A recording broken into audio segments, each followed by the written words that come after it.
Bonjour à tous, c'est Tania. Alors aujourd'hui, je vous retrouve pour une toute nouvelle vidéo. Aujourd'hui, il va s'agir de mon book haul partie 1 du mois d'avril parce que oui, j'ai déjà reçu quand même beaucoup de livres au mois d'avril. Aujourd'hui, je vous présente ce que j'ai acheté et reçu à la toute fin du mois de mars. En fait, que j'ai reçu et j'ai acheté après avoir publié mon book haul du mois de mars. Et j'ai aussi reçu une commande Book Outlet. Donc, je vais vous montrer ça tout de suite.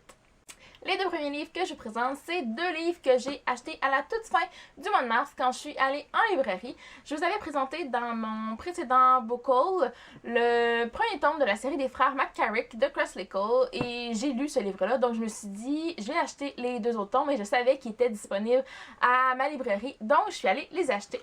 Donc j'ai acheté Si tu le désires de Kresley Cole, le deuxième tome de la série Les frères McCarrick, et j'ai aussi acheté Si tu me déçois, toujours de Kresley Cole, toujours dans la série Les frères McCarrick. Donc j'ai acheté les deux derniers livres, donc je sais pas exactement quand est-ce que je vais les lire. À mon avis, ça va être lu quand même assez rapidement parce que j'avais bien aimé le premier tome et j'avais aussi beaucoup aimé l'écriture de Kresley Cole. Le dernier livre que j'ai reçu à la toute fin du mois de mars, je crois que je l'ai reçu la dernière journée du mois de mars, je l'ai reçu de la collection R que je remercie pour leur envoi. Donc il s'agit de Night School, le tome 1 de C.G. Doherty.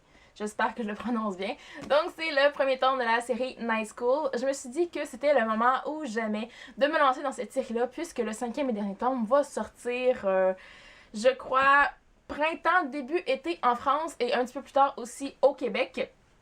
Donc, je me suis dit que c'était le moment ou jamais de me lancer dans cette série-là. J'ai déjà lu ce tome-là et vous pouvez retrouver ma chronique sur mon blog.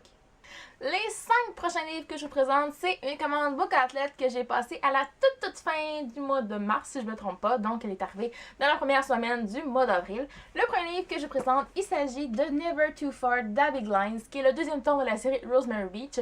Si vous le savez, je suis pratiquement à jour dans cette série-là. Je collectionne tranquillement tous les livres de cette série, de cet auteur-là, en fait. Et ça faisait très longtemps que je cherchais les 3 premiers tomes de la série Rosemary Beach et le deuxième est apparu comme par magie sur Book Outlet, donc il fallait absolument que je l'achète et puis comme j'ai acheté, il fallait absolument que j'achète ce tome-ci. En fait, j'en ai profité pour passer une commande de quelques autres livres.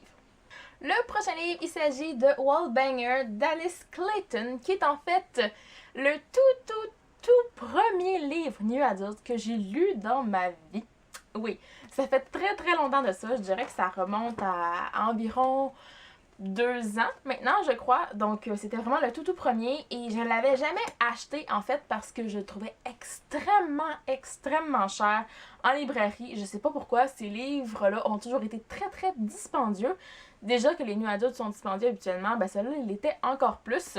Et c'est celui qui m'a coûté le plus cher aussi dans ma commande. Il était à 7,19 $, je crois, alors que les autres tournaient alentour de 5 $.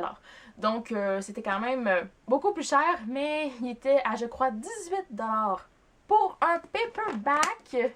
Oui, pour un paperback anglais, c'était...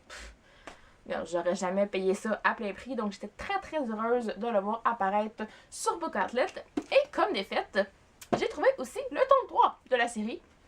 Il s'agit de, attention, Screwdriver. Screwdriver. Bon, on va dire que ça va. Si vous êtes capable de prononcer ce titre, faites-moi signe. Hein? Faites-moi signe. Donc, il s'agit toujours du 3e tome de la série Cocktail. Je ne l'avais pas dit pour le premier tome, mais c'est de la série Cocktail d'Alice Clayton. Donc, j'ai toujours pas lu ce livre-ci. J'ai pas lu le 2e tome aussi, en fait. Mais je me suis dit que comme je commence à les collectionner tranquillement, ben c'était le moment où jamais de me remettre un petit peu dans cette série-là. Je sais qu'il y a 4 tomes complets et un tome 4.5 qui fait environ la moitié de celui-là, donc qui est à peu près une centaine de pages aussi. Donc c'est pas si mal comme série. Si je peux les trouver sur Book Outlet, ben c'est sûr et certain que je vais me jeter dessus. Je vous le dis, c'est vraiment une commande typiquement New Adult parce qu'il y a quand même 4 livres sur 5 dans cette commande-là qui sont des New Adults. Et le dernier New Adult que j'ai acheté, il s'agit de Fall from India Place de Samantha Young, qui est le 4e tome de la série On Dublin Street. Donc, je vous avais présenté dans un précédent book haul le tome 3 que j'avais acheté sur Book Outlet. Le tome 4 est apparu. Je suis très heureuse d'avoir celui-là.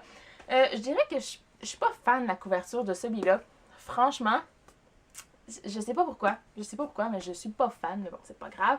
Donc, comme vous savez, j'ai lu seulement le tome 1, je les collectionne tranquillement aussi, et j'ai acheté tous les livres de Samantha Young aussi sur Book Outlet pour le moment, donc ça me revient pas vraiment très très cher pour collectionner les livres de cet auteur-là. Et le tout dernier livre de ma commande Book Outlet, il s'agit lui aussi d'une suite de séries. Il s'agit du tome 10 de la série Les Vampires de Chicago de Chloé Neal, qui est cette fois-ci Blood Games.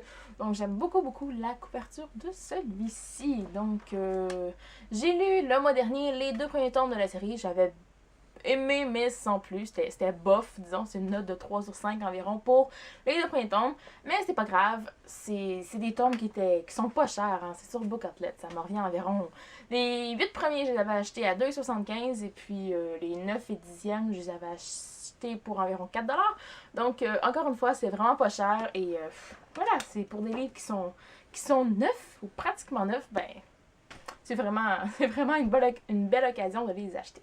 Et bien voilà, c'est ce qui conclut mon book haul partie 1 du mois d'avril. Donc il s'agissait des livres que j'avais reçus dans la première semaine du mois d'avril. J'ai déjà reçu un autre paquet hier et je dois en recevoir un aussi aujourd'hui. Donc ça fait j'ai déjà reçu 3 autres livres. Je suis censée en recevoir 4 aujourd'hui aussi. Donc ça va faire un book haul d'au moins 7 autres livres. Donc comprenez pourquoi j'ai voulu séparer mon book haul du mois d'avril en 2. Ça aurait fait beaucoup trop de livres. Et bien voilà, en attendant la prochaine vidéo, moi je vous dis à la prochaine et bonne lecture!